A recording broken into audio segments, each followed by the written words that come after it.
The decisions they make influence sports in Arizona now and in the future. Every move they make is news. Doug and Wolf present Newsmakers Week 2014.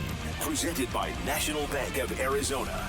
Arizona Sports, now on 98.7 FM. Again, this shows the devotion our local teams have to you, the fans. There is no contract, there's no commitment, there's no reason why any of the local teams have to do this and join us for Newsmakers Week, presented by National Bank of Arizona, but they do it because they want to give their message to you, the fan. And today's special guest, first off, is Jeff Hornacek, who joins us, the head coach of the Phoenix Suns. Coach, first of all, good morning, and how abnormal is this for you? I would assume this is normal to be up at this hour? Yeah, good morning, guys. This is typical. Usually we're on our way to the office by now, but it's fun to come in here and talk with you guys. Good. What do you got going there? I see the Starbucks, and that's not payola, ladies and gentlemen. I see that there. What do you got? A quad grande Americano? Do you have maybe? Or I have the medium coffee. oh, see, you know what, Jeff? You seem like you're just a coffee guy. You know what? Just give it to me black. No, I put cream and sugar. No, you put, Jeff, you're soft. Yeah. I agree. So coffee defines a man. Well, I don't even drink it, so I don't know what that makes me less of a man, I guess. Son of a truck driver. Thank you. Jeff Hornacek joining Doug and Wolf here. You never expected to wake up this morning, head coach of the Suns, come in on Newsmakers Week and get asked a linebacker question. But, of course, this is the number one topic across the country. Michael Sam, courageous enough to come out and say before the draft, even though he knows this could affect his draft stock, that he's a gay man. For the Suns or for NBA, for a guy that's been in a locker room most of your life, how would that be received now? Because it will happen. There will be an NBA college kid getting ready for the draft who comes out at some point. How would that affect the NBA? Do you think the NBA's ready? Well, I think so. You know, if you can look back maybe when I was playing 25, 30 years ago, maybe it was different. I think so. Yeah. Well, when I first started, 86. So, yeah. So maybe it would have been different. But, for basketball players, I think when Magic came out with HIV, they thought it was going to be a big deal. And there was a couple guys that maybe it was a big deal for. But really, guys are they're athletes. They're basketball players, football players, whatever. I think in today's world, I don't even think it's that big a deal anymore. Marcus Smart, speaking of basketball players, Marcus Smart, of course, suspended 3 games by the Big 12. And, just watching this thing, it brings up a bunch of old memories for me, and most of them are not good. What was your take on the Marcus Smart situation and what happened?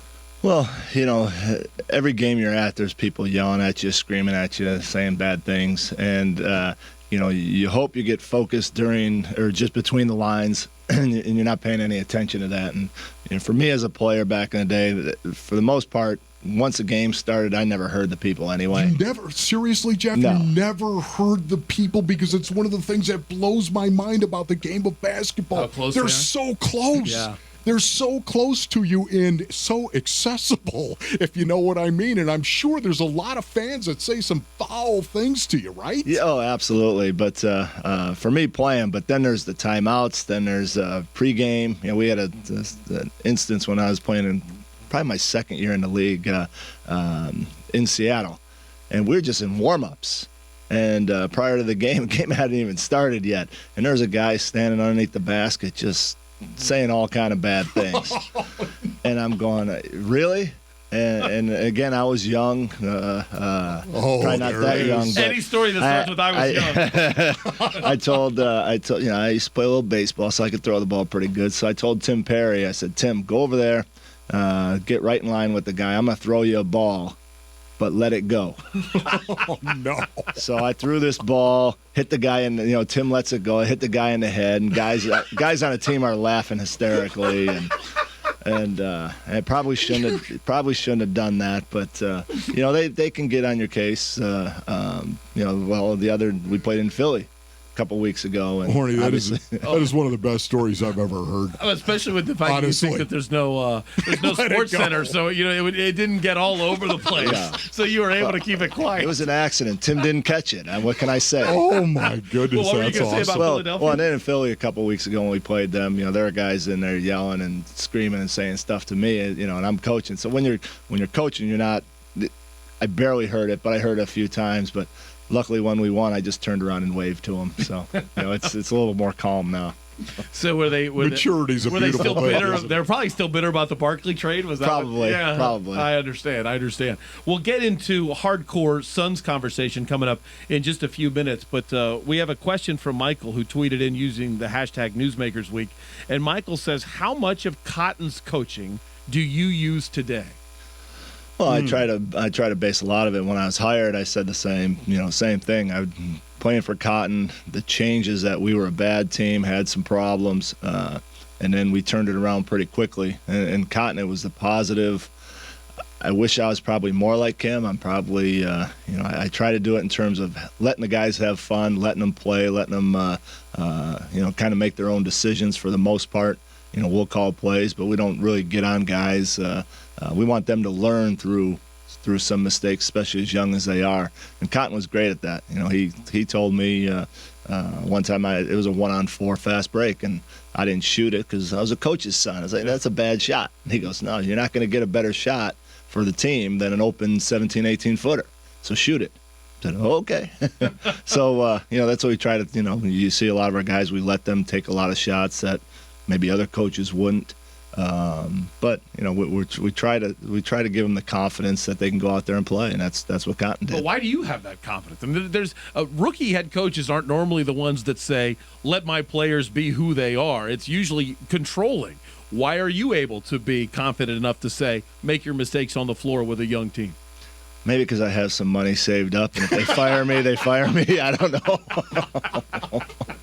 Oh, that is excellent. We are talking to the head coach of the Phoenix Suns, Jeff Hornacek, here on the Doug and Wolf Show. Now, Horny, in regard to Newsmakers Week here, we are going to talk momentarily, right, Doug Lee said, the next beautiful part of the program. As a matter of fact, we're going to talk a little bit more about the Suns. But how does coaching compare for you to playing personally?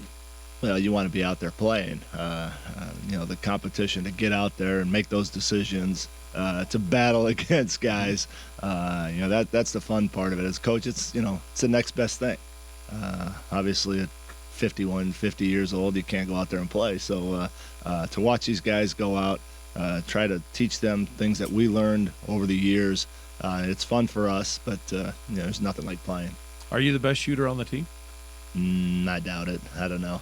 I'd have to warm up a little bit and probably get back into it. We got some guys that can shoot the ball. That's goodness. For sure. We'll be talking about one of them coming up next. Goran Dragic, all-star or not? Is it good for the team that he's not an all-star? What could he have learned by going to the all-star game? And the second half of the season, even though he's probably got Miami on his mind a little more than the All-Star game. We'll be talking to Jeff Hornacek more specifically about the Suns and the next 3 months of Phoenix Suns basketball. If you've got a question, use hashtag Newsmakers and tweet us right now here on Arizona Sports, part of Newsmakers Week, presented by National Bank of Arizona on Arizona Sports, now on 98.7 FM. The decisions they make influence sports in Arizona now and in the future. Every move they make is news. Doug and Wolf present Newsmakers Week 2014, presented by National Bank of Arizona. Arizona Sports, now on 98.7 FM.